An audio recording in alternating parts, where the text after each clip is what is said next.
Welcome back to Good Revenue. We're here today with Mary Catherine Plunkett. She is the VP of Customer Success Design at Autodesk. We're going to talk about designing better go-to-market models and the morass of strategic planning. Welcome, Mary Catherine. We are so excited to have you. Thanks for having me, Neeta. I love your podcast. Oh, you're so sweet. Well, we're thrilled to have you. And I was really struck by your passion for human-centered design and its application to go-to-market. I know that this is something that's really close to your heart. Can you tell us a little bit about how did that spark strike? Yeah, it's so funny. So sometimes I think where did I learn about design thinking and human-centered design? We actually have a really huge design thinking program at Autodesk. We use the Luma Institute. There's been a lot of workshops and programs to get people familiar with human-centered design techniques. About 8 years ago, I ran a big workshop for our partners where we were actually having them do business concepts. So we had picture a room of 100 Autodesk partners, never having done design thinking before, human-centered design techniques. And we're taking them through a 3-hour workshop where it's like, how do you really unpack what you're trying to build for your customers? How do you build a concept poster? That was my first foray into design thinking. And I was really hooked because I saw how much joy people brought to the conversation. It was so much better and so much more fun than just your regular strategic planning conversation. I love that. And, here in SF and in the Valley, I think maybe we take it for granted because design thinking is so prevalent. What was it like to introduce some of these concepts to people that had not interacted with them or encountered them before? Yeah, I have this very strong memory of one of our partners from South Africa, and they had been a reseller for a long time. And they came up to me after the session and were like, can you come teach us how to do this? It was one of those moments where, especially I think a lot of times when people haven't done that kind of work before, they get in a room and they're like, what is this all about? And what workshop are you making me do? And then watching them walk out with some tools and tips. So we gave them books to go practice a couple of the techniques, and also just hearing from them how much it made a difference and really changed the way they were thinking. You only get to get that magic moment first time experience once, but it really had a big impact on me. It's nice to know that it's rewarding too in both directions, because I do think people are more likely to commit to something and to get utility out of it when that is the experience. I will say one thing I've learned, because we've had the Luma program at Autodesk for a long time, is often when you start design thinking practices at a company, I don't know if you've seen this, but then everyone gets really into it and they start using it for the wrong things. And then there was a point in time when people are like, if I see a meeting room and people pull out sticky notes, I am leaving immediately. So I think it swung the other direction for a while, but now we're back and using it in more appropriate ways, I think. Yeah, I'm laughing. It could be in a performance review or someone's birthday party. You're like, okay. It's your headline, end of the year headline for. Well, and I think some of these principles have proliferated so widely that I bet people are using it and have no idea where it actually came from. I think you are 1,000% right. I know that you applied human-centered design principles to improve customer planning at Autodesk. Can you take us through that as an example? Yeah. So one of the things that we tried to do a lot in customer success, and we have a service design practice that we've built up, is to make sure that we're really approaching design problems with our customers in mind. I'm a huge fan of the jobs to be done framework. I know varying opinions about our jobs to be done, the right way to design products and experiences, but I really like it because it keeps you rooted in what you think the customer actually is trying to do day in and day out, and what the most important tasks are that they care about. So we're able to use research methods, design techniques to get at what are those core jobs that our customers are trying to do, discovering new technology, understanding their use cases, getting stakeholder buy-in, actually implementing new technology. How do they tell their exec team that they made a good investment with that technology? And by thinking about the jobs the customer's doing and what they're trying to accomplish, and then designing our success motions to really supplement that and empower the customer to do those things, we came out with a really different model and set of services that we wanted to do with customers. And I think if you just took the traditional method of, okay, we're doing exec business reviews. So those are a couple of the things that we've been trying to do with new services that we're rolling out. Have you seen any results from that? So one thing that we've seen is we try to do a lot of testing in the field with anything new that comes out and doing prototyping along the way. With customer planning, we had a tool that we rolled out a couple of years ago called the Solution Adoption Advisor. It was basically a way for a customer success manager to take a customer through a planning experience where you're talking about what are the goals you're trying to set? What is most important to you? What are the value metrics that you want to be able to achieve as part of this implementation? And we were able to use some of the research we'd done with customers to develop that tool and process for success managers. The feedback that we got from the field teams was really positive. So they were finding that customers wanted to talk to them. They wanted to share more information. It was a much better conversation back and forth. It didn't feel as much like a vendor. It was more about that strategic partnership. Ultimately, close deals faster, grow deals, help with retention, some of those other things that we know are really important to the revenue team. That's a great example, and it's also a really good segue. I know that you're also interested in how to optimize the sales process and go to market generally.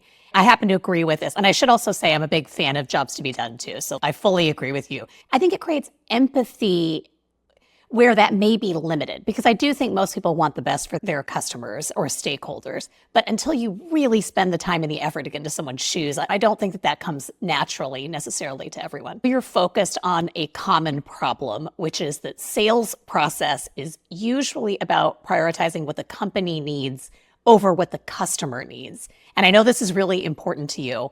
How do you think about solving this particular problem and being more empathetic when it comes to sales and go-to-market?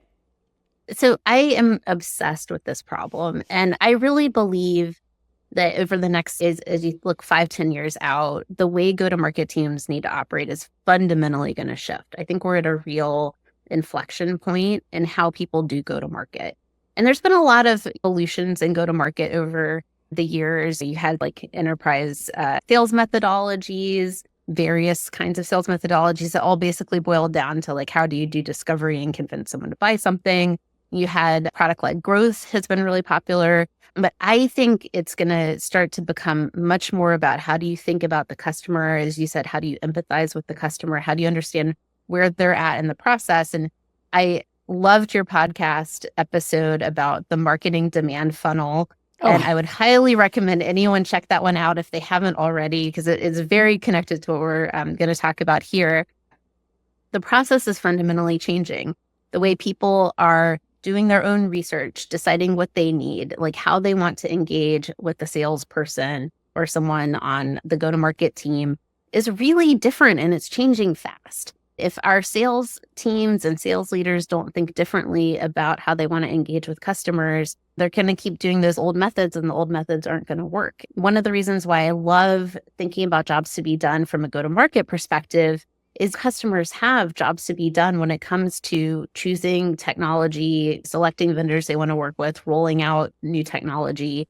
And we should really be hyper-focused on how do we design marketing motions, sales motions, customer success motions that are really aligned with what the customer is trying to do.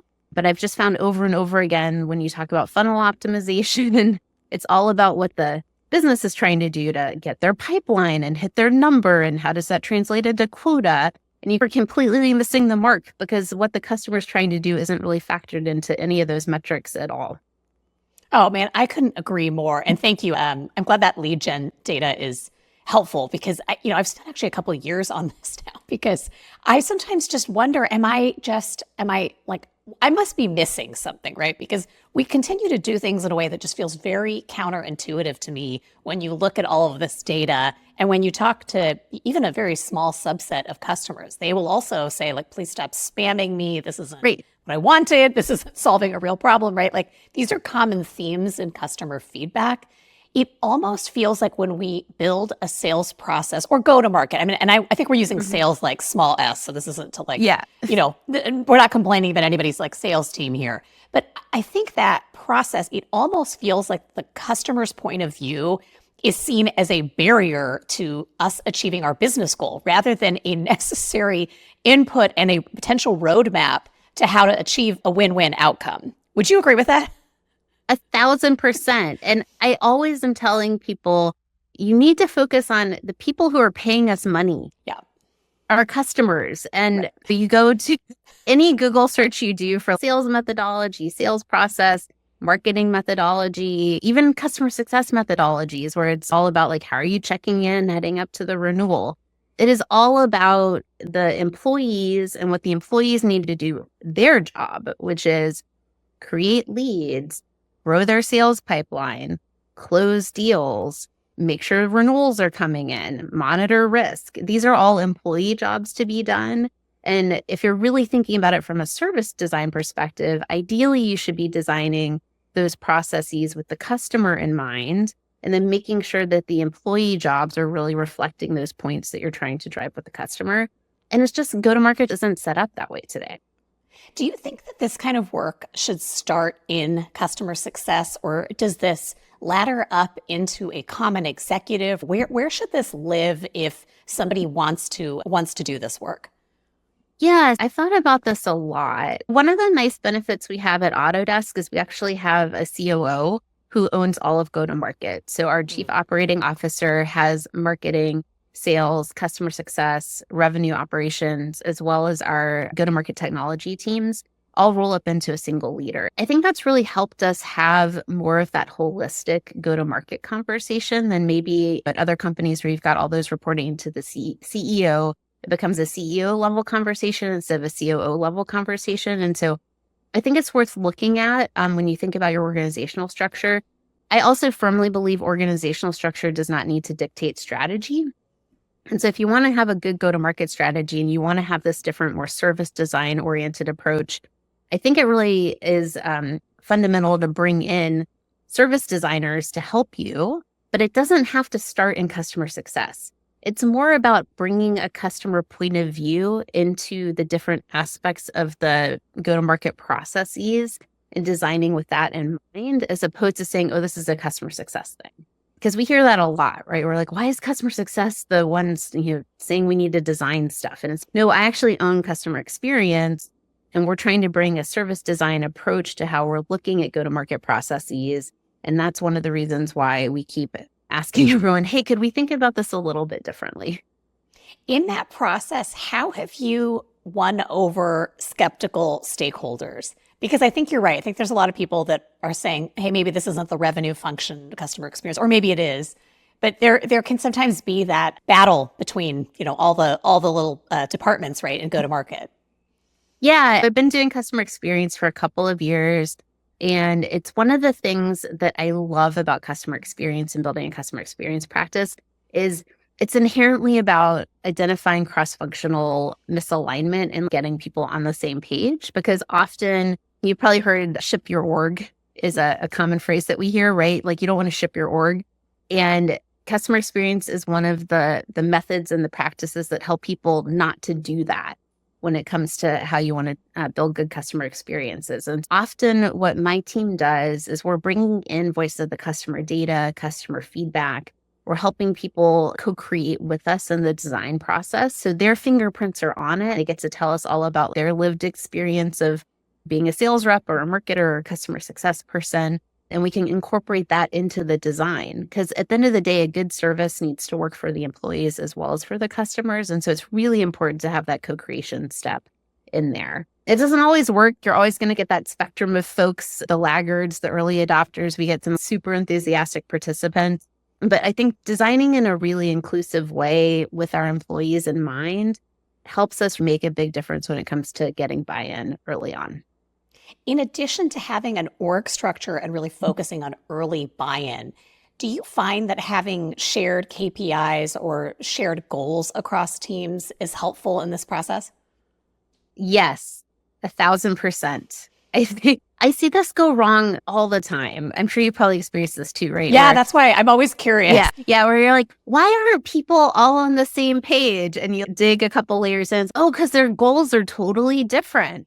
And so we often, one thing my team spends a lot of time on is trying to ask people like, hey, what are your goals for the year? How did you come up with your goals? Hey, here's an area where we could have a shared goal, or even talking to the sales team and the CS team, what shared goals do you all want to have together?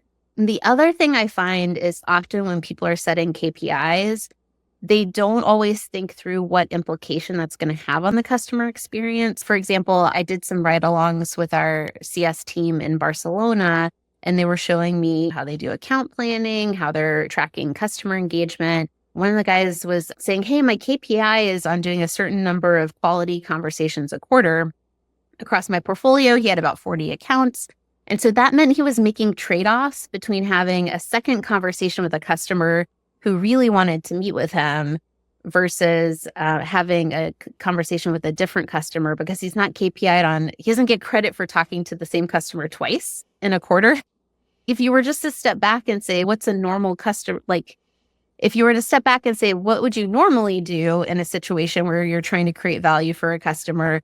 That shouldn't be a choice point that you're making. Do I talk to customer A or customer B? I think some of the things we're trying to help the teams do when we're thinking about customer experience and setting KPIs is, well, what's the downstream impact of that? How do we really think about how that KPI is going to impact our ability to create a really good customer experience? Is it going to be additive? Is it going to create some extra pain points for customers? We're always looking to improve that, but that's definitely a conversation that we've started having with our customer success teams.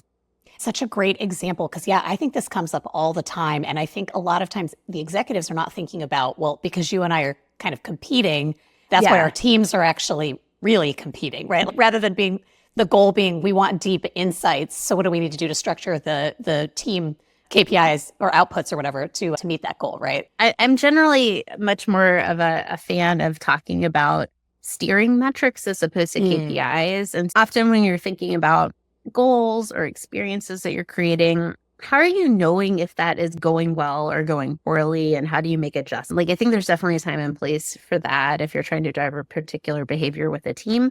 But often if you over rotate in that direction, then you're not actually having the right strategic conversation about what you're trying to do.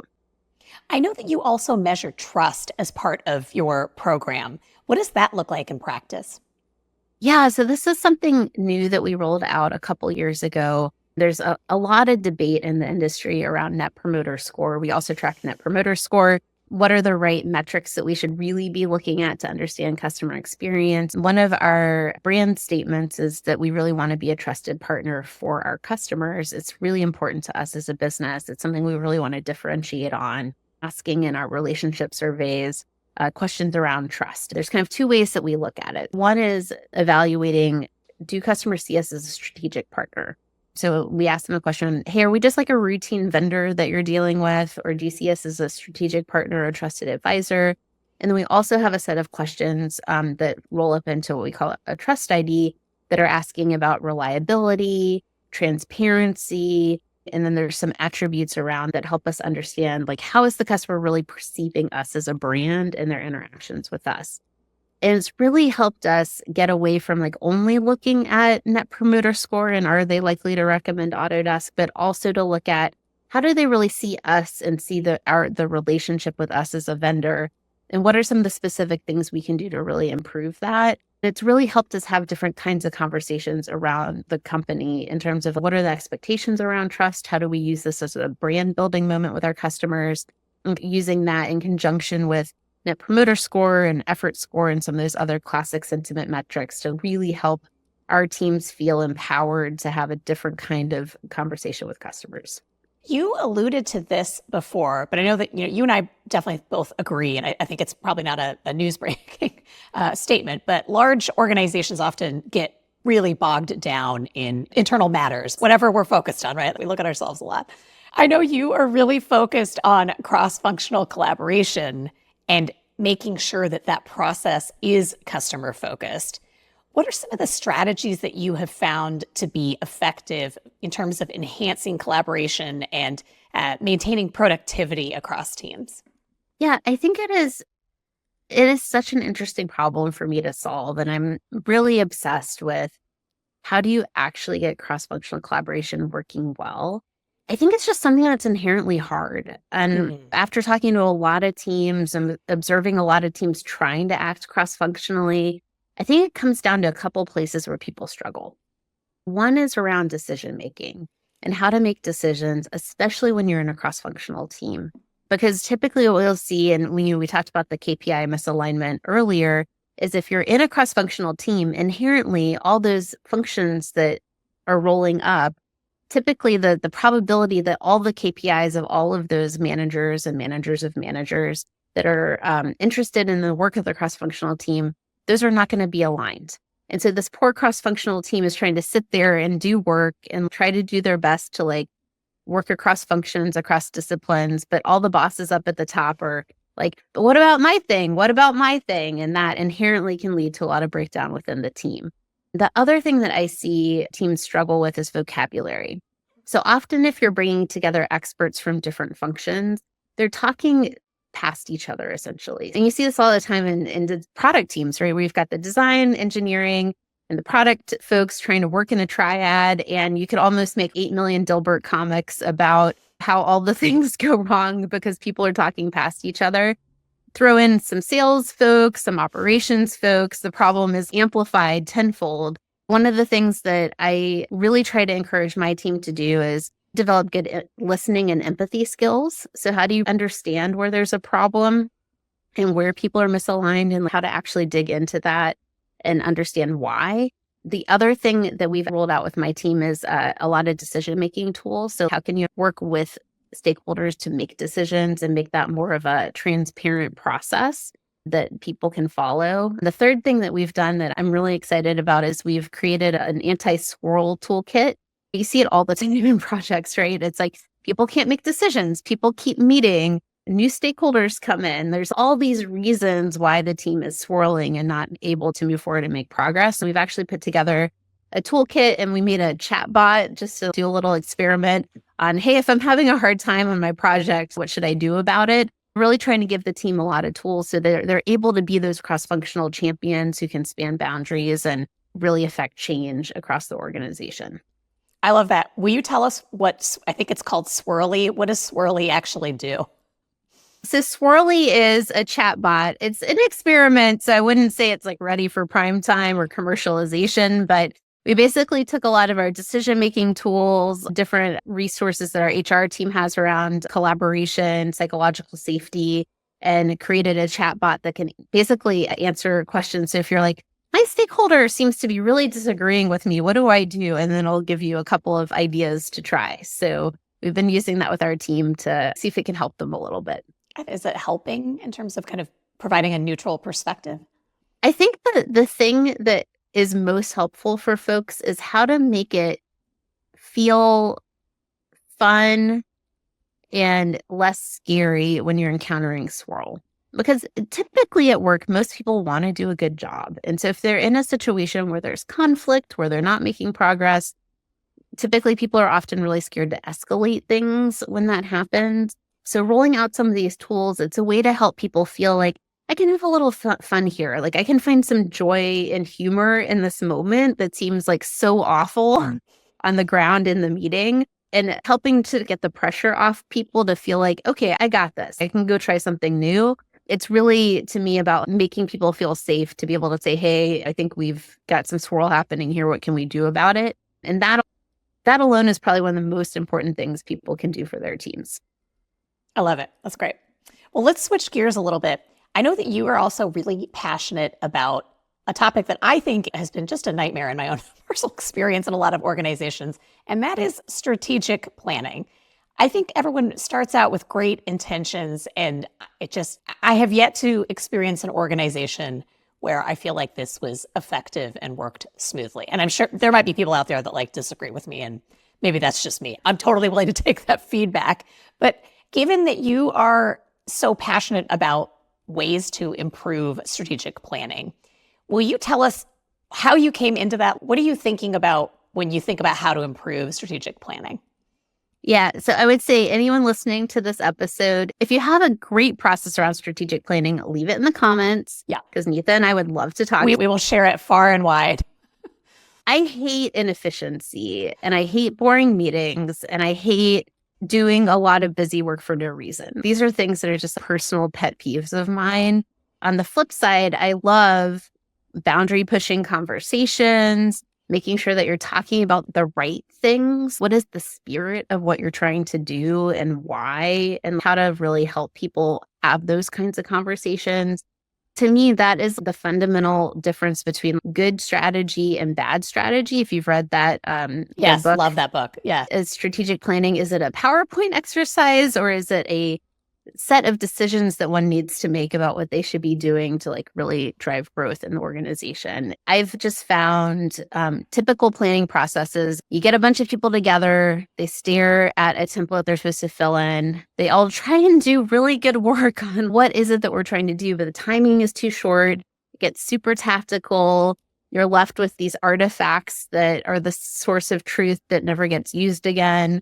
So 6 months in, everyone's, wait, what did we decide to do with that thing? So to me, that's not a great planning process. A great planning process is one where you're thinking through what is the set of conversations that you need to have about the business. Are we trying to get new users? Do we have a retention problem? Is there a product adoption issue that we're struggling with? What are the things that we are really struggling with in the market or with our customers? And then what are we going to do about it? And writing that down on paper and then going and doing those things. That's it. Like, it doesn't need to be more complicated than that. But I think because people put so much time and blood and sweat and tears into these team plans that they have to make every year as part of a business planning process, you lose the plot of what should we really be spending our time doing to make sure that we're having the right strategic conversations. Yeah, I mean, I agree with absolutely everything you're saying. And maybe it's that I also relate to how you're describing yourself. So that's probably why we connected when we first met, because there's a lot of similarity there. What do you think this looks like in practice? Is this a process that starts earlier? It sounds like you are envisioning more genuinely collaborative conversations. And again, I don't think either of us is Pollyanna in the sense that we have worked in large organizations. There is a corporate structure for a reason in many, many large organizations filled with humans. So are there any pragmatic steps or tips you could offer that you think would make strategic planning more useful for the organization? Yeah. So I think one mistake people make is it's important to stick to the calendar, right? So there's things that need to happen every year. You still have to report your Budgets, financials. budgets, financial planning, your HR talent processes. Like, there's set things that you need to do every year. What happens a lot is because there's these times in the calendar when you need to make certain decisions, that dictates when everyone's having strategy conversations. And Right. typically everyone's, oh, the answer is just to start earlier. Right. I think you should just always say, we can have a strategy conversation at any time. If there's like a point in time where it's like, hey, we need to like evaluate how the business is going and are we headed in the right direction? Are we making the right investments? It's never a bad time to have that conversation. And then you just make sure that any decisions that you need to make are aligned to that annual planning cadence where you like have to make budget decisions and things like that. I find in companies, if something material happens or there's a change that happens, and I think we're seeing this more and more with the volatility in the economy and how fast business is moving, you need to be more comfortable with having to make decisions off cycle. I would recommend that people don't say, hey, the answer is we're going to have a 50-person strategy summit. Sometimes that can be the right answer, but it could also just be like, I'm going to write down in a Word doc the 3 most important things I think we should be doing, and I'm going to shop it to a couple people. And that can be the starting point of a great strategy. It just does not need to be nearly as complicated as most people make it out to be. There's so much in that. In your experience, do you think that this can be bottoms up or kind of even in the middle tiers? Or do you think this kind of innovation and strategic planning really has to come from the top? It's a great question. So I would say I've got a 60-person team. We run strategy for our customer success function. And even within that, we have certain corporate expectations for the planning process and then how we're running our process within customer success. I think if you have responsibility for a functional area, you can totally run a different kind of process and just have some good negotiation with the other corporate functions on how it's going to plug into their process. So I don't think it has to be totally top down, but I do find it hard if you're just like running a small team to do something. There's some things you can do on your own when you think about goal setting processes or the kinds of meetings that you want to run that can be very micro, but you probably are still going to be beholden to like, where's your post template? Why did you not fill in your V2 mom or whatever the corporate planning method is? Not to knock either of those. They're great methods. Well, the Salesforce people are going to be mad at us. Use V2MOM before. It was great. Of the 20 different methods I've tried for this, I've heard it's the least worst. I've never worked at Salesforce, yeah. but I've actually heard it's one of the better options. It is one of the better options. So V2MOM, try it in your next planning process. I do think that if you run a function, that's a good place to start, where you've got enough decisions that you need to make that are strategic in nature that you can think how do we want to maybe run this a little bit differently for this cycle and try it out. I'm a big fan of experimenting. So if you do something small and you try it and it works, great, you can scale it. If it was a disaster, you're we will note why and move on. Yeah, it's another important point that you're making, right? Is that you need to have enough psychological safety in that organization to allow, whether it's an executive or a middle manager, some room to experiment if you want different outcomes, right? One last question on this too, and then we'll move on to another topic because we have a ton we wanted to cover. Do you think that a budget planning process inherently needs to be separate from strategic planning? Because I feel like that's also what you're saying, is that this work needs to happen independent of the financial considerations. Not that those aren't important, but I see those as two separate work streams. Is that what you're saying? It's a great question. So I actually think that they need to be integrated, but integrated in maybe a different way than people historically think about it. Because the other thing that I see, so there's a couple of things I see happen with teams typically when they do strategic planning. By the time they get to writing down the plan, everyone is so exhausted that they typically aren't actually looking at the spectrum of options. So the other method that I love is the strategy cascade and the strategic choice framework from, oh my gosh, I'm going to forget his name. Is it How to Play, How to Win? Yeah, Roger Martin. Roger Martin, yeah, love okay. Roger Martin too. These are the two best strategy books out there. We will link to these for anyone who hasn't read them. They are absolutely worth your time. Yeah, so Roger Martin's strategy choice cascade, the thing I love about that framework is it actually forces you to talk about what needs to be true to make this a winning strategy. Yes. And then what are the tests that you need to run to actually have confidence that you're picking the right thing to do? And I think the typical planning processes, because they're so time constrained and it feels so overwhelming for people, they never actually get the space to try to figure out what are the options I want to test? Do I feel confident about this choice? Some of the things that you really, really need to be asking in order to actually make sure that you're making a good strategic trade-off.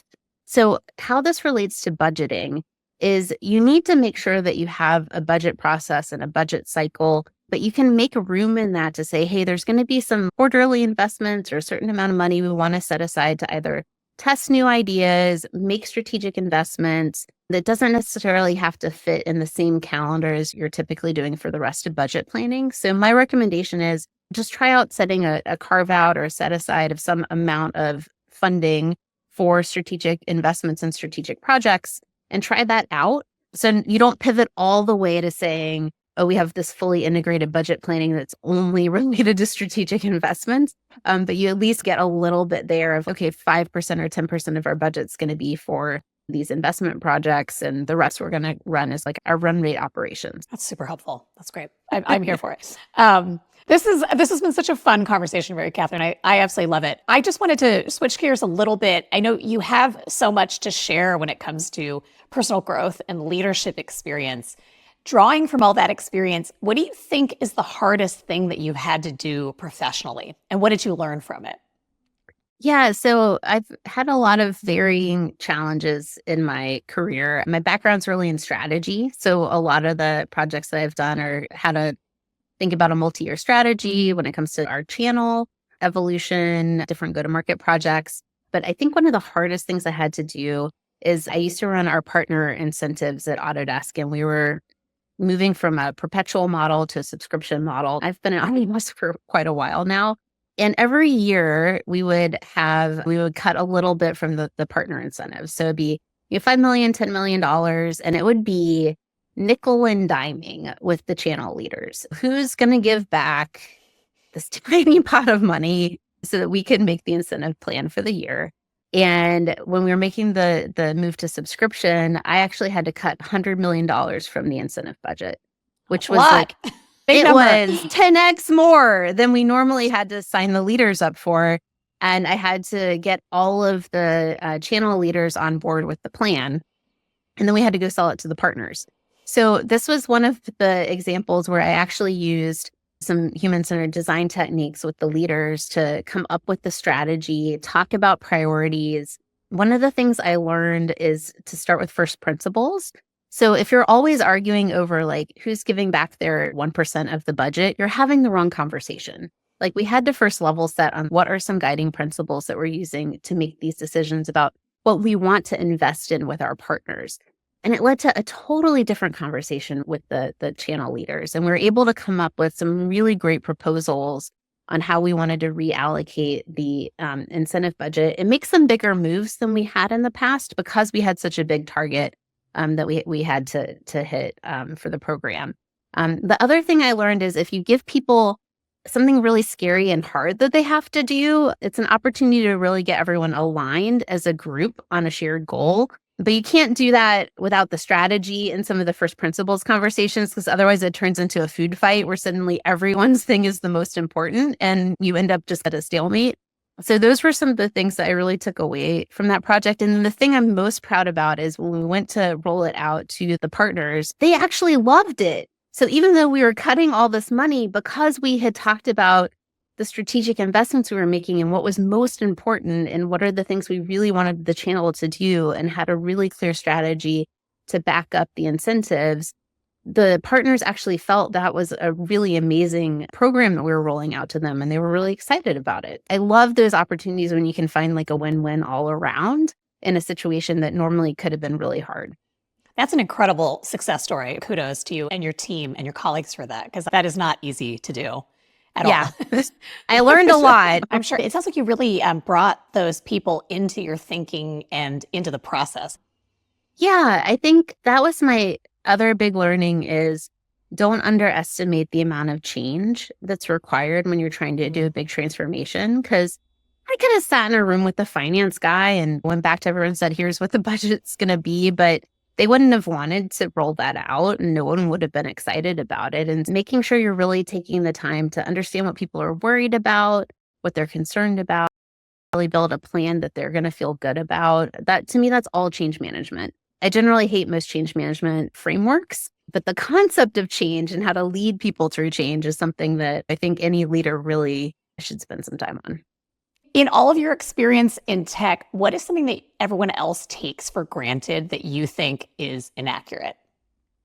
I think in general, a lot of people in tech feel that tech is special, and it is special in a lot of ways.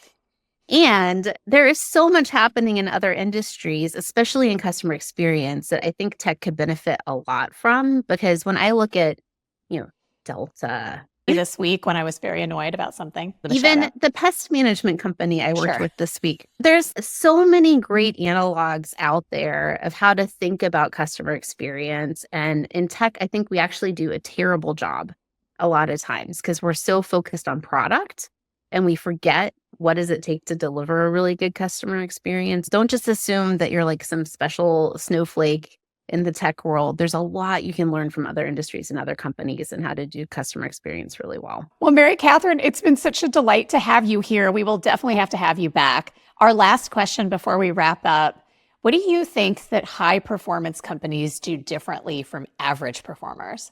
Thank you, Neeta, for having me. It has been so fun. It was a great conversation.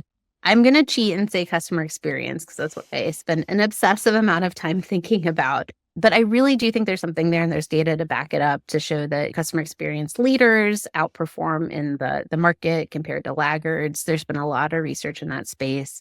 But customer experience isn't easy. It's something you actually have to have a methodology and a practice and a way of thinking about. And companies that do that really outshine compared to their competitors and peers.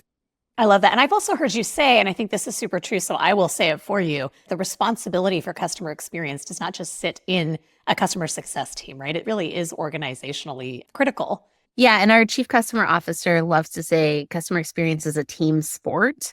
I really think it's important when people are thinking about customer experience strategy. It doesn't just sit with one team. And there's an art and a science to it. And it is an actual methodology that you can practice and get better at. Because I think the other thing, too, is when people talk about customer experience, they often are saying vague things like, we want to be more customer centric and, oh, we care about our customers. But that's not an actual strategy. So there's actual real work people can do to say, what's our customer experience strategy? How does that align to our brand promise? What are the programs that we need to roll out to really identify customer experience improvements? And I think people who do that, they can see a lot of rewards. And it is not just the customer experience team or the customer success team doing those things. That is awesome. Thank you again so much for joining us. We really appreciate having you today. Thanks so much for listening to Good Revenue. If you liked what you heard, please subscribe to the show, give us a rating, or leave us a review. It helps other listeners find us, and we really appreciate your support. You can also catch full videos and highlights on our YouTube channel.